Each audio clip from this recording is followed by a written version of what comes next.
আজ থেকে 100 বছর পর ক্যালেন্ডারের পাতায় যখন 2124 সাল, আমাদের প্রায় প্রত্যেকের দেহ তখন মাটির নিচে, অস্তিত্ব তখন রূহের জগতে।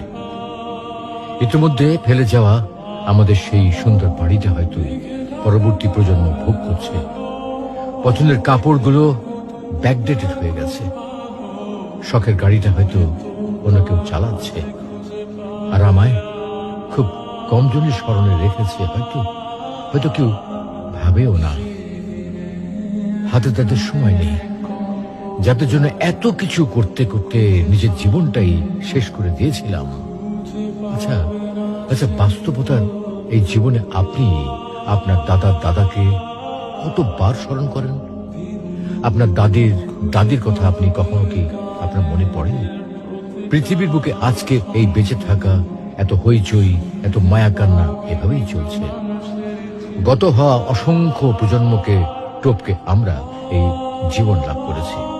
তেমনি ভাবে আগামীতে অসংখ্য প্রজন্মের ভিড়ে হারিয়ে যাবে আমাদের এই জীবন। কিন্তু খুব কম লোকই সময় পায় ফেলে যাওয়া জীবনটা একটু ফিরে দেখার। বাস্তবতা হচ্ছে এই জীবনটা আমাদের কল্পনার চেয়েও অনেক অনেক ছোট।